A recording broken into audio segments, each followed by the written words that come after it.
Assalamualaikum warahmatullahi wabarakatuh. Bismillahirrahmanirrahim. Ashhadu an la ilaha illallah wa ashhadu anna Muhammadar Rasulullah. Allahumma salli ala sayyidina Muhammad wa ala ali sayyidina Muhammad. Rabbi syrah li sadri wa yassir li amri wahlul 'uqdatam bil lisani yafqahu qawli. Amin. Bismillahirrahmanirrahim. Salam hormatku, salam kangenku buat sahabat-sahabatku tercinta, jamaah uripi Allah dimanapun Anda berada, baik yang ada di dalam ataupun yang ada di luar negeri. Semoga kita semua selalu di dalam lindungan Allah Subhanahu wa ta'ala. Amin ya rabbal alamin. Bismillahirrahmanirrahim. Di malam yang indah ini, marilah sebelum kita awali kajian, marilah kita kembangkan bersama di dalam nyawa, di dalam jiwa, di dalam hati, di dalam roh, dan di dalam kehidupan ini kalimat-kalimat thayyibah.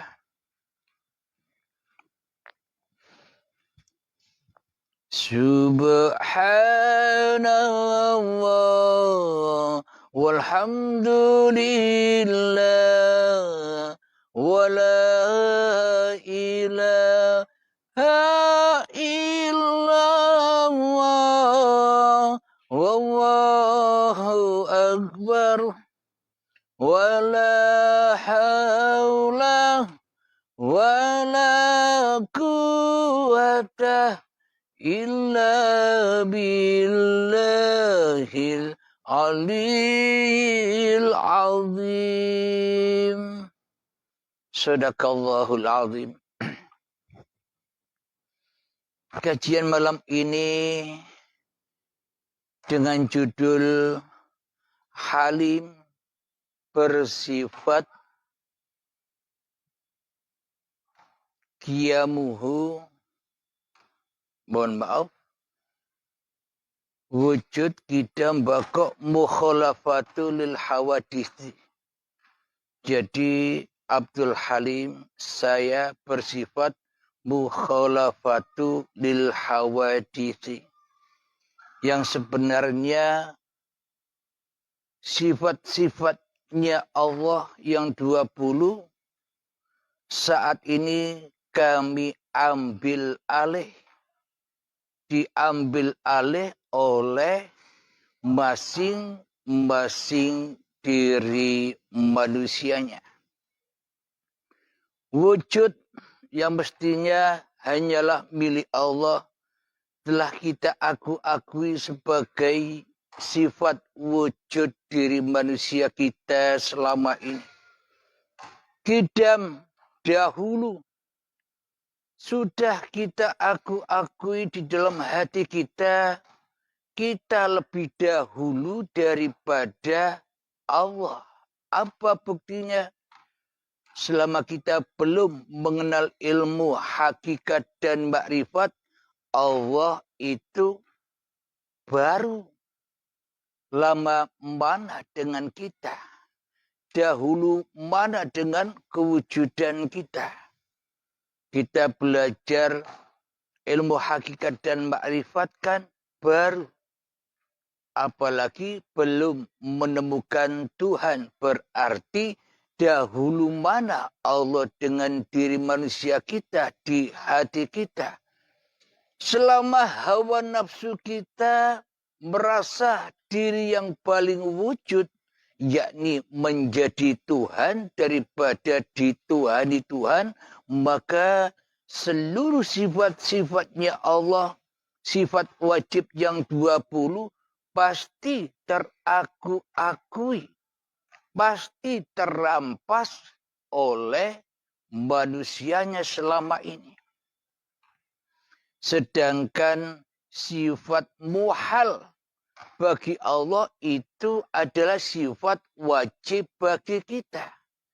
Bila Allah yang wujud, wajib bagi kita gaib atau adam atau tak ada. Bila hanya Allah yang wujud. Bila Allah yang dahulu, tentunya kita bersifat baru. Tapi kita tidak mau bila kita dikatakan baru. Karena di dalam hati kita, kita lebih dahulu daripada kita mengenal Allah di dalam hati kita selama ini. Sifat baqo yang mestinya sifat langgengnya Allah, tapi selama ini Allah sudah kita posisikan di dalam sifat muhalnya oleh diri kita selama ini. Allah dianggap rusak. Yang kekal, yang langgeng di hati kita selama ini kan hawa nafsu kita, bukan Allah. Contoh, kita merasa melanggengkan kehidupan dan badan kita selama ini seolah-olah tidak akan pernah rusak dan tak akan pernah mati. Sedangkan Allah kita matikan. Sedangkan Tuhan kita rusakkan keberadaannya di dalam hati kita selama ini. Jadi iman akidah kita terbalik selama ini. Mestinya sifat wajibnya bagi Allah menjadi sifat wajib bagi diri manusia kita.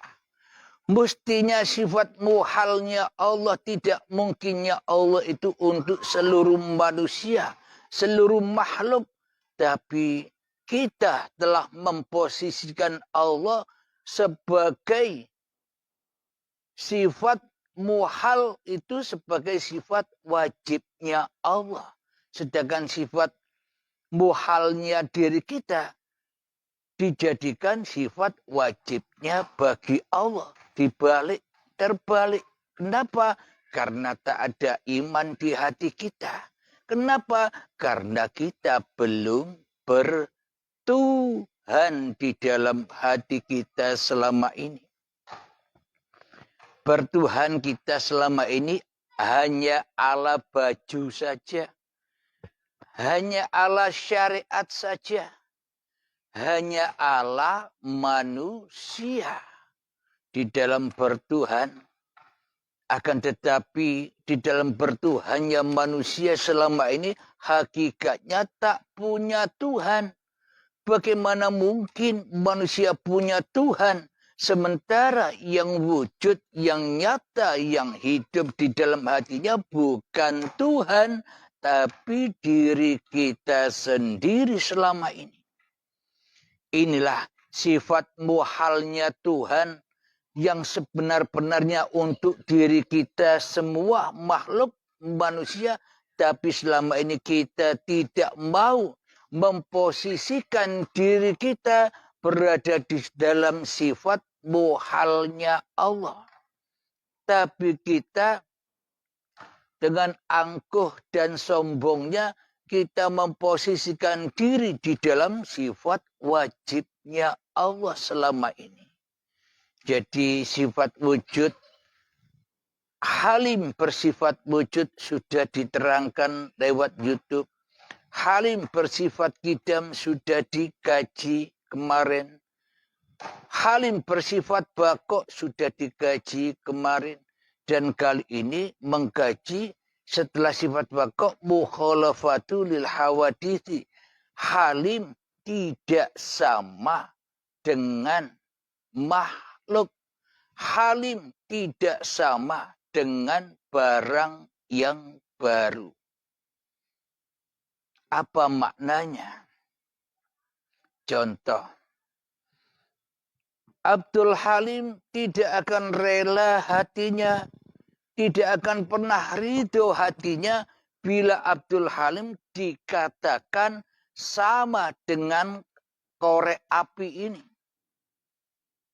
Tidak mau Abdul Halim dikatakan sama dengan korek api.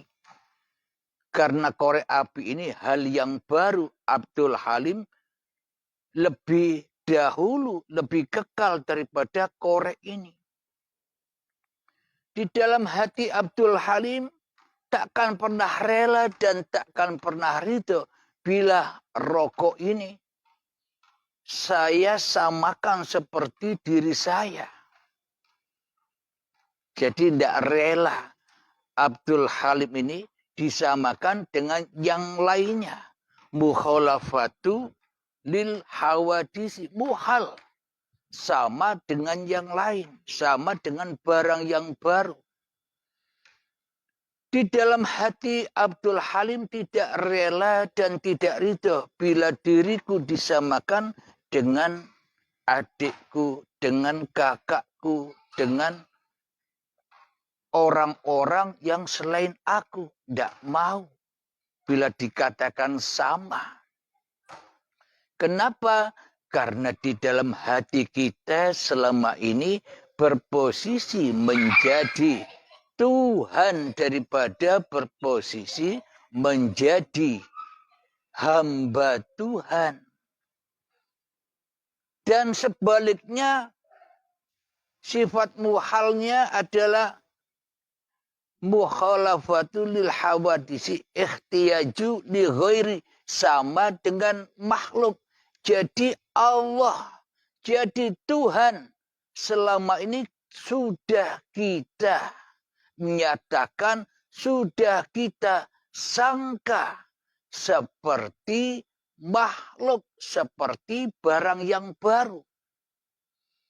Jadi kita mengenal Tuhan kan, sebelum kita mengenal Tuhan itu bernama Allah, Allah, Gusti, Sang Yang Widi, dan macam-macam, kita kan lebih ada daripada kita mengenal Tuhan. Alhamdulillahirabbil alamin. Jadi Tuhan kita samakan dengan makhluk selama ini. Apa buktinya? Tuhan Allah sudah kita samakan dengan makhluk. Buktinya apa? Buktinya Allah, Tuhan, tidak wujudkan oleh diri kita di hati kita.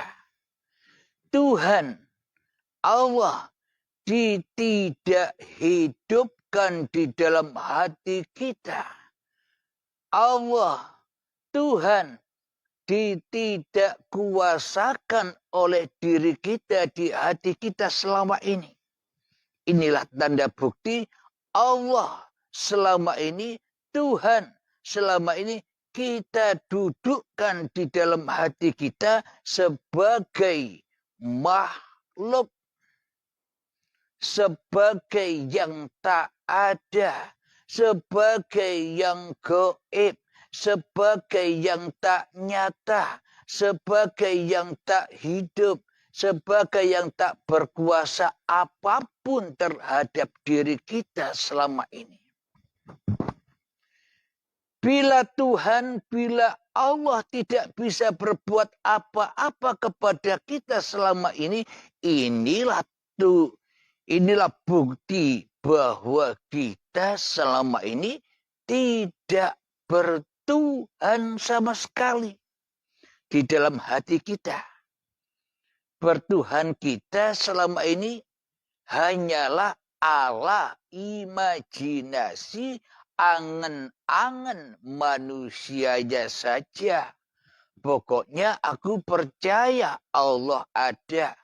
Pokoknya aku percaya Tuhan itu ada tanpa persaksian, tanpa pembuktian. Pokoknya percaya saja.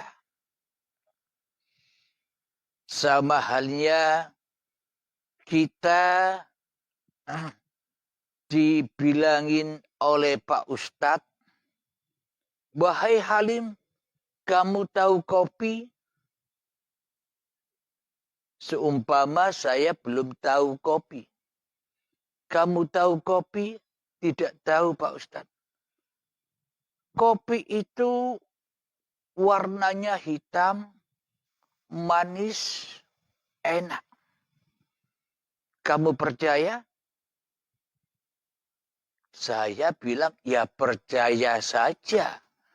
Tanpa membuktikan pun saya percaya. Berarti percaya dan iman kita selama ini kan belum ada pembuktian. Berarti iman dan akidah kita selama ini rusak, hancur. Kenapa? Karena kita hanya menyaksikan diri kita sendiri daripada menyaksikan Tuhan yang telah menciptakan kita. Karena yang jadi Tuhan di dalam hati kita, ya kita sendiri selama ini. Inilah bukti bahwa kita selama ini menyamakan kedudukan Tuhan, menyamakan kedudukan Allah dengan makhluk, dengan barang yang baru. Ada yang bilang Allah itu gaib. Tapi Al-Quran bilang Allah itu nyata. Allah maha nyata. La ilaha illallah al-malikul haqqul mubin. Allah maha nyata keberadaannya.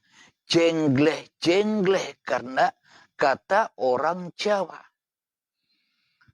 Jadi kenapa kita semua tidak bisa menyaksikan kenyataan Allah? Karena kita termasuk di dalam golongan Allah itu gaib. Yang wujud diri kita, yang tak ada Allah. Kenapa? Karena kita yang jadi Tuhannya. Karena Allah tidak jadi Tuhan. Bila Allah gaib, bila Allah tidak jadi Tuhan, lalu kita selama ini nyembah apa? Salat kita jahanam. Ibadah-ibadah kita jahanam. Perbuatan baik kita jahanam. Kenapa? Yang melakukan semua itu ahli jahanam. Siapa? Manusianya yang ingkar dan syirik serta mensekutukan Allah dengan diri manusianya di dalam hatinya. Itulah anar itu. Jadi sholat ibadahnya, semua apa yang dilakukan, ya mengandung neraka jahanam, api-api yang panas. Yang akan membakar diri manusianya dengan kebanggaannya. Membakar diri manusianya dengan kemuliaannya, kesombongannya terhadap Tuhan yang telah menciptakannya. Itulah tanda bukti yang sangat amat nyata bahwa Abdul Halim ini bersifat mukhalafatu lil hawa disi, tidak sama dengan barang yang baru. Sedangkan Allah di dalam hati kita, kita sangka Allah itu sama dengan makhluk. Apanya? Sifatnya. Allah gaib, mati. Allah tak nyata, tak jelas. Itulah bukti bahwa Allah selama ini sudah kita dudukkan sebagai makhluk daripada kita dudukkan sebagai Tuhan di dalam hati kita selama ini.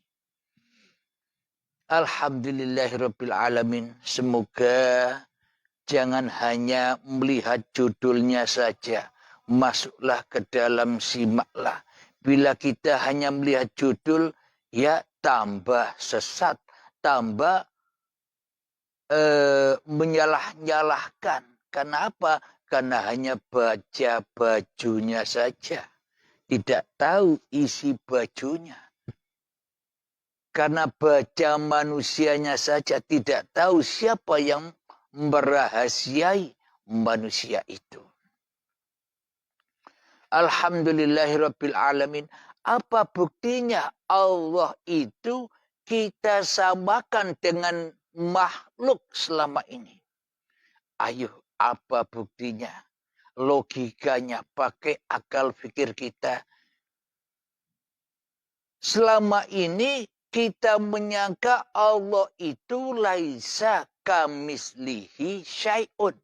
Allah tidak sama dengan apa-apa dan tidak sama dengan siapa-siapa. Berarti apa-apa, berarti siapa-siapa itu kan bukan ciptaan Allah. Tapi ciptaan manusia. Kenapa? Karena hanya manusia yang bisa melihat atau menyaksikan apa-apa.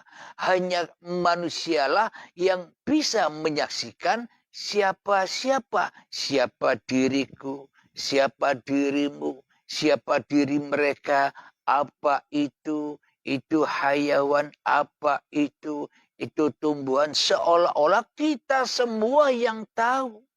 Sedangkan Allah tidak tahu itu semua. Karena apa? Karena kita di dunia ini sebagai Tuhannya langit dan bumi. Karena kita sebagai pengaku yang merasa menguasai hidup dan badan ini. Hidup adalah langit, badan adalah buminya.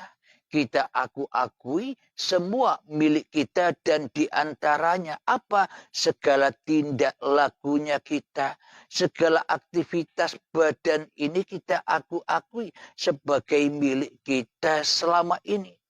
Sholat kita akui milik kita. Ibadah kita akui milik kita. Itulah tandanya bahwa kita selama ini jadi Allah. Jadi Tuhan. Bila Tuhan di dalam hati kita masih kita tiadakan.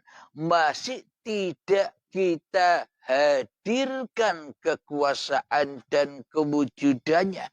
Kenapa? Karena kita selama ini masih kafir, masih kufur kepada Tuhan yang telah menciptakan kita. Alhamdulillahirabbil alamin. Sebelum kita lanjutkan, marilah kita berlatih barang sejenak 3 menit untuk menghening-heningkan hati kita dari diri kita, untuk menghening-heningkan kewujudan kita dari mengheningkan wujud kita di hati kita. Mari kita belajar hening untuk menghening-heningkan hidup dan kuasa diri kita di hati kita. Supaya apa? Supaya kita tidak jadi Tuhan lagi dan supaya kita dituhani oleh Tuhan yang menciptakan kita. Dengan cara apa? Dengan cara matikanlah dirimu, tiadakanlah dirimu, maka nyatalah Tuhanmu sebagai pencipta dirimu. Mengheningkan cipta, mulai. Bismillahirrahmanirrahim. Silakan. 3 menit.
Alhamdulillahirabbil alamin. Mengheningkan cipta selesai. Alhamdulillahirabbil alamin. Marilah kita sadari kondisi keadaan iman dan akidah di dalam hati kita. Percumalah kita memilih suatu agama. Percumalah kita memasuki ikut sebuah agama, tapi di dalam hati kita masih kafir, masih kufur dari Tuhan. Ya semuanya percuma saja. Meskipun bahasan kita bahasan ilmu kelas tinggi, membahas Al-Quran, membahas hadis, membahas fikih, membahas hukum-hukum, bid'ah ini, bid'ah itu, semuanya percuma bila di dalam hatimu masih jadi Tuhannya yang merasa benar sendiri, yang merasa pintar sendiri, yang merasa paling alim sendiri, semuanya percuma. Raono gawene. Jadi mendingan kita lepaskan semua beban-beban yang ada di luar diri. Lekaslah hijrah masuk ke dalam dirimu. Itulah masuk ke dalam Baitullah.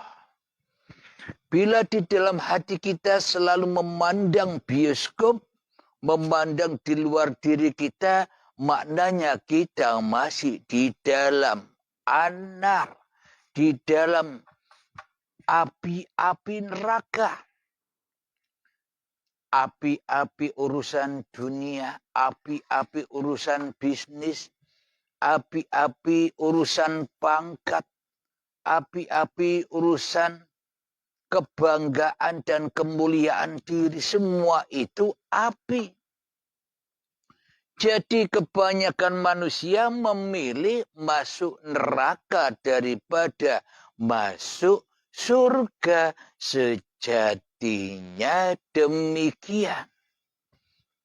Kenapa manusia masuk cintanya hanya masuk ke dalam neraka babakan urusan dunia? Karena butanya mata hatinya di dalam bertuhan. Kenapa? Karena manusianya belum tahu Tuhannya. Maka butalah mata hatinya. Man kana fi hadhihi a'ma fahuwa fil akhirati a'ma wa adallu sabila. Barang siapa buta mata hatinya di dunia ini, maka di akhiratnya pun, maka semakin buta mata hatinya, bahkan tersesat-sesat jalannya. Sholatnya tersesat. Mestinya di dalam sholat belajar mati kok tambah hidup. Mestinya di dalam sholat belajar goib kok tambah wujud.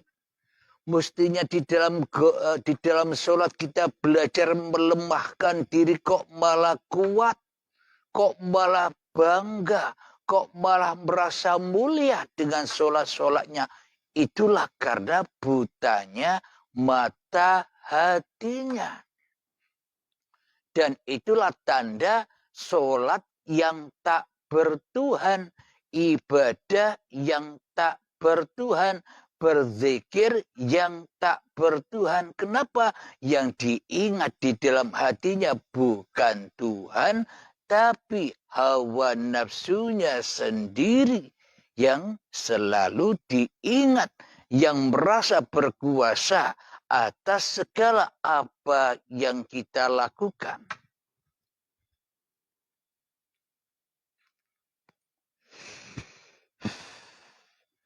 Alhamdulillahirabbil alamin. Lalu bagaimana sih caranya hijrah? Hijrah agar tidak salah iman, agar tidak salah Tuhan, agar tidak salah keyakinan dan akidahnya. Sebelum kita hijrah, ya kita wajib tahu. Barang siapa tahu kesalahan dirinya, faqad arafa rabbahu, maka ia akan kembali kepada Tuhannya. Bila kita tidak tahu kesalahan-kesalahan iman dan akidah kita selama ini, bagaimana mungkin kita bisa hijrah? Hijrah kepada Tuhan yang telah menciptakan kita. Bila kita masih jadi Tuhan di dalam hati kita, bila kita masih jadi Allah di dalam hati kita, mana mungkin kita bisa nyembah Allah? Bagaimana mungkin kita bisa kembali kepada Tuhan sementara kita yang jadi Tuhan, kita yang merasa wujud, kita yang merasa dahulu, kita yang merasa kekal, kita yang merasa hidup dan sebagainya. Maka dari itu, untuk awaluddin ma'rifatullah, awal sebuah agama, yakni tahu siapa Tuhan itu. Kalau tidak tahu Tuhan, bagaimana mungkin bisa mengabdi dan menyembah? Semuanya tersesat-sesat jalannya di dalam pengabdian kepada Tuhannya. Karena selama ini kita ini masih ateis yang berbungkus agama. Agama apapun itu. Bajunya beragama tapi yang pakai baju masih ateis. Belum bertuhan. Kenapa? Karena mentuhankan dirinya sendiri di dalam hatinya. Coba baca kitab diri kita semua. Coba baca hati kita semua. Agar kita tahu kesalahan-kesalahan, kezaliman-kezaliman yang selama ini kita lakukan. Bila kita sudah menyadari kesalahan-kesalahan kita di dalam bertuhan, kesalahan-kesalahan kita di dalam berakidah dan beragama, maka nanti dengan mudah untuk sedikit demi sedikit hijrah ke Baitullah, ke jalan Allah. Syaratnya apa? Ya syaratnya baiat dulu. Jangan jadi Tuhan dulu. Baru ketemu Tuhan. Jangan jadi Allah dulu di dalam hatimu. Maka ketemu Allah. Jangan jadi raja dulu di dalam hatimu. Maka ketemu dengan sang raja. Makna ketemu di sini bukan ketemunya seperti makhluk dengan makhluk.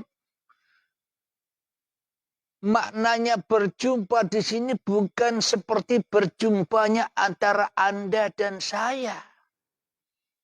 Ini kan berjumpa, ini kan bertemu alam manusia, alam makhluk.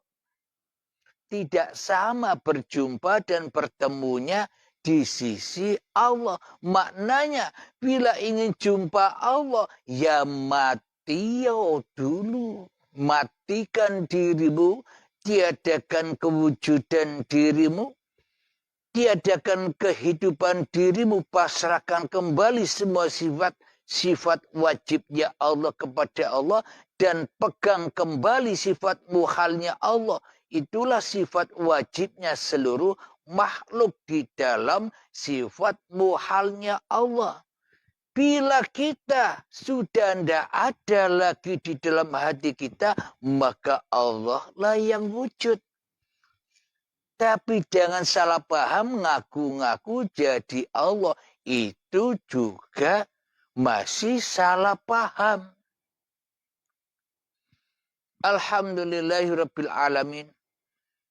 Jadi untuk hijrah kembali ke jalan Allah, renungkanlah, tafakurilah kesalahan-kesalahan diri kita selama ini yang telah lama jadi Tuhan daripada dituhani Tuhan.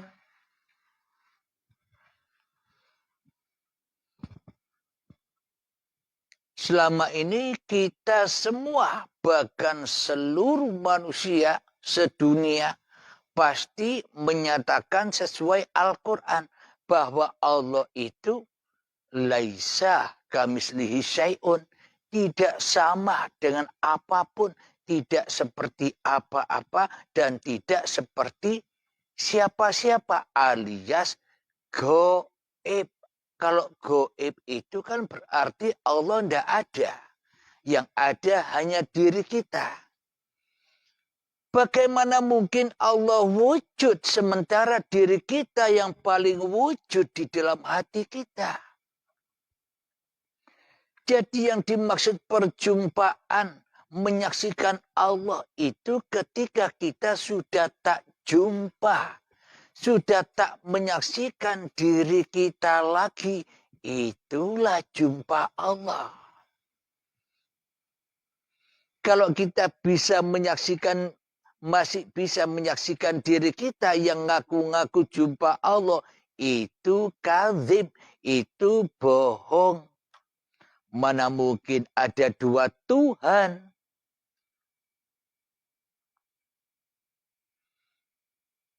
Jadi maknanya sesuai dengan sanepan atau kiasan atau apa yang diomongkan manusia.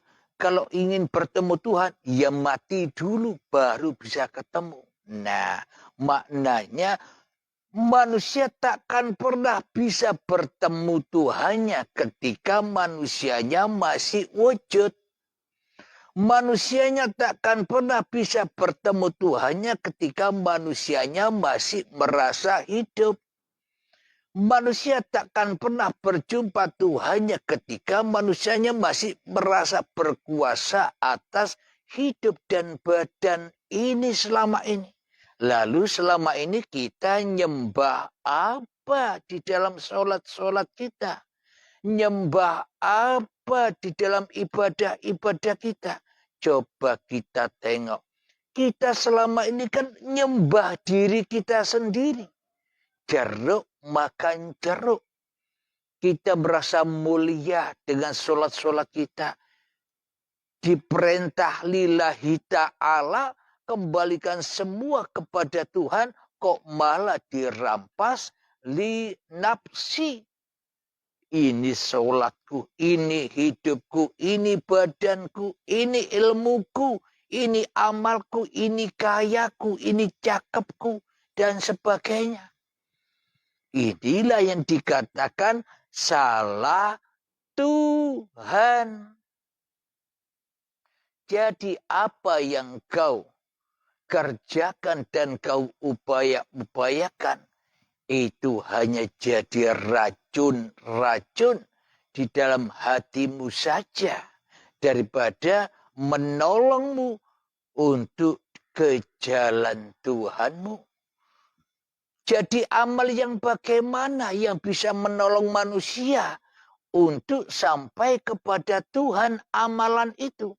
Ya jangan jadi Tuhan, maknanya lillahi ta'ala, hanya Tuhanlah yang bisa beramal. Maknanya beramal adalah hanya Tuhanlah yang wujud, hanya Tuhanlah yang hidup, hanya Tuhanlah yang berkuasa atas seluruh manusia, atas seluruh makhluknya.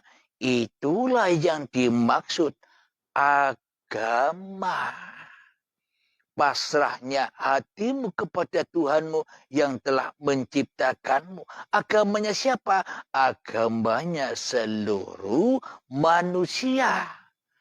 Baik orang Islam, orang Nasrani, Yahudi, Majusi. Bila tidak mengenal hati yang demikian, berarti belum beragama dan bertuhan. Beragama dan bertuhannya hanya Allah hawa nafsu. Hanya Allah iblis dan setan. yang merasa mengaku agama yang dipeluknya yang paling benar dari agama yang lain. Agama yang lain salah. Itu buktinya bahwa agama kita yang kita peluk selama ini masih agamanya iblis dan setan. Agamanya hawa nafsu, bukan agama Tuhan. Karena Tuhan adalah pencipta seluruh manusia, yakni agamanya hanya satu. Apa? Hati yang pasrah. Hati yang kembali kepada Tuhannya. Itulah manusia yang berbondong-bondong masuk ke dalam agama Tuhannya. Inna ad-dina 'indallahil Islam. Sesungguhnya agama di sisi Tuhan, sesungguhnya agama di sisi Allah adalah selamatnya hatimu. Bukan Islam tulisan, tapi selamatnya hatimu dari dirimu sendiri di hatimu. Bila yang wujud masih dirimu, ya tidak selamat. Bila yang hidup masih dirimu, ya sengsara. Ya tersesat. Mohon maaf.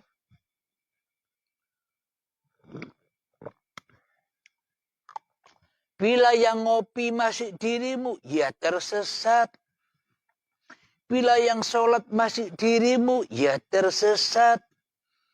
Bila yang merokok masih dirimu, ya tersesat, belum hening.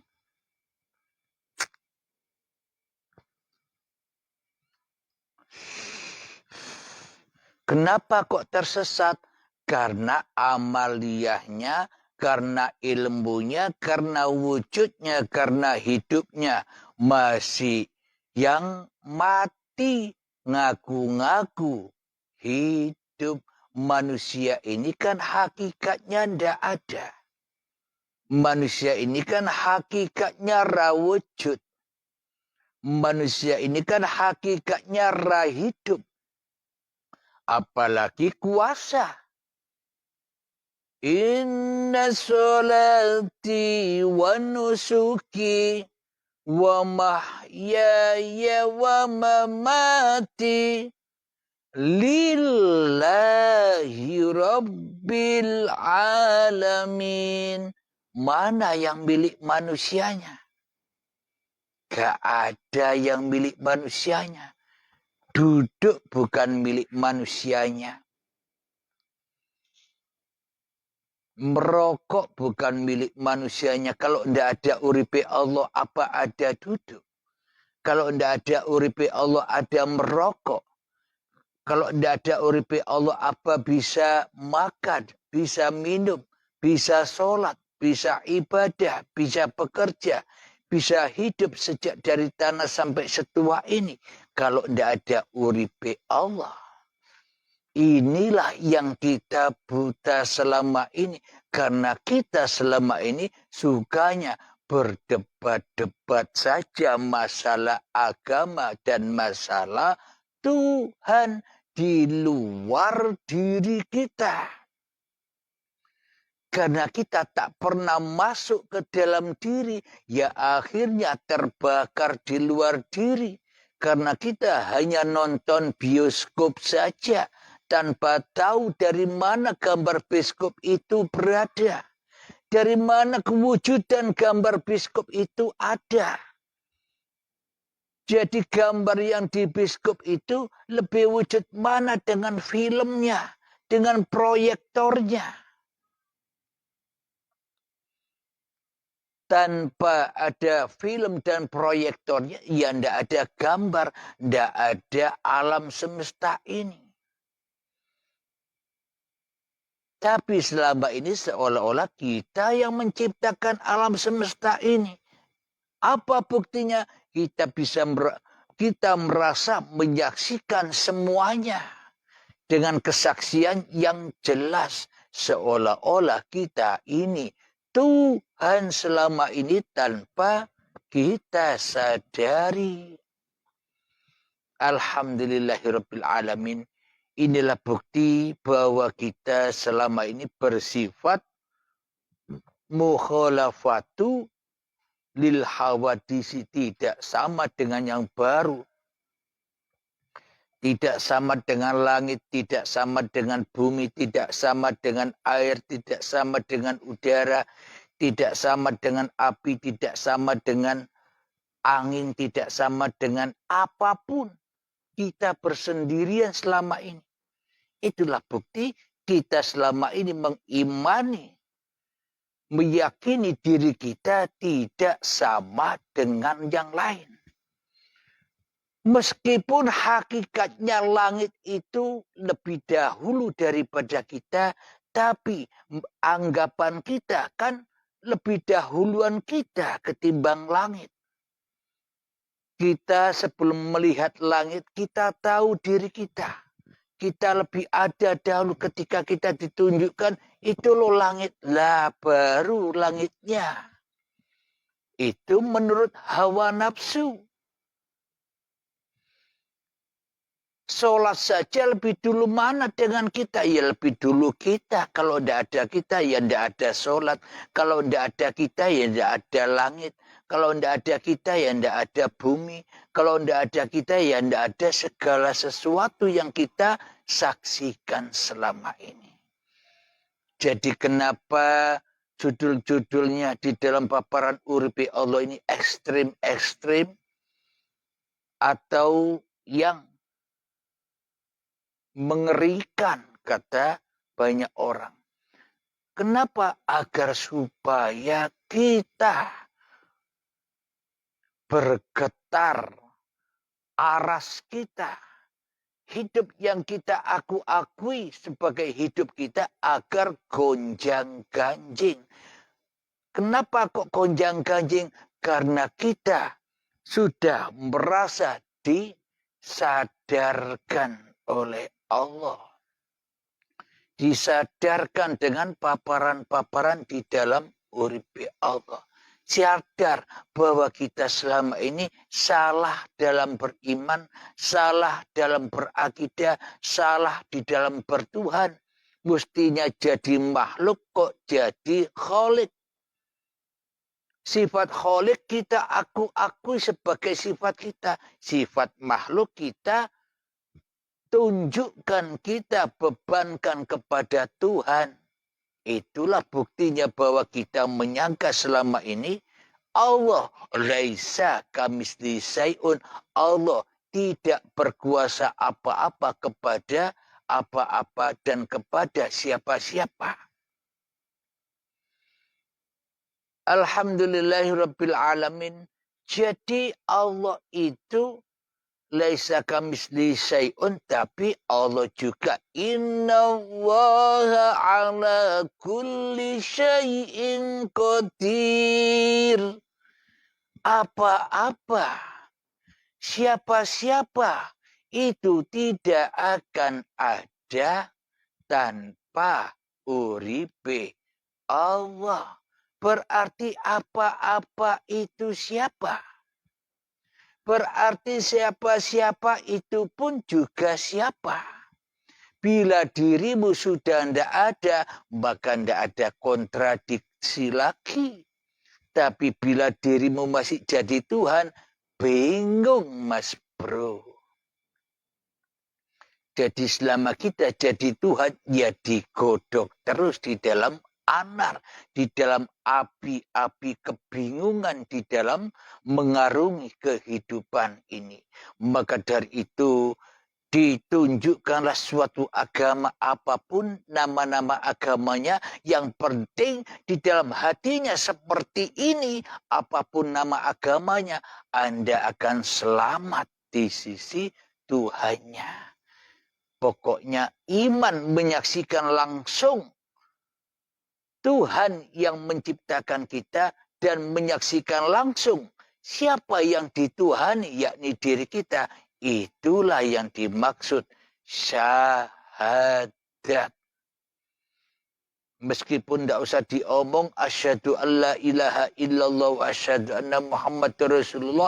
Bila hati kita sudah tunduk, patuh, rela, ridho, kembali kepada sifat sejati diri manusia kita yang tidak ada, yang tak wujud, yang tak hidup, yang tak kuasa.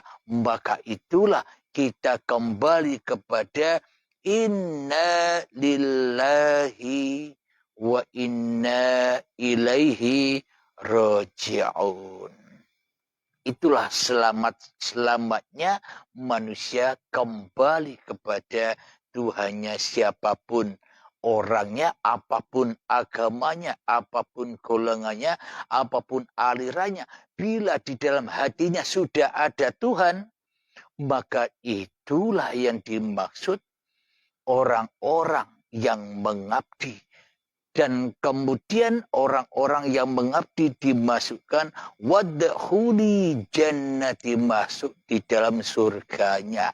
Apapun agamanya, apapun golongannya, bila imannya seperti ini, maka dia sudah selamat hatinya menuju Tuhannya. Alhamdulillahirabbil alamin. Semoga saya pribadi dan semoga kita semua para penyimak channel Uripi Allah, semoga kita semua dimudahkan di dalam mengarungi perjalanan kehidupan ini, dimudahkan meniti dan meniti lewat siratal mustaqim ini. Siratal mustaqim, kehidupan ini yang harus naik terus, maknanya pancar terus, gandeng terus, tunduk terus kepada Uripe Allah. Sebelum kita akhiri, marilah kita kemakan salawat dari mintaful bala. Allahumma salli ala sayyidina Muhammad wa ashghili zalimin bil zalimin. Allahumma salli ala sayyidina Muhammad wa ashghili zalimin bil zalimin wa ahrijna min bainihim salimin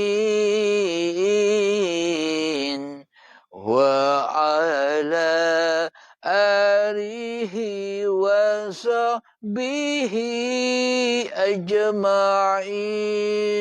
Akhir kalam. Assalamualaikum warahmatullahi wabarakatuh.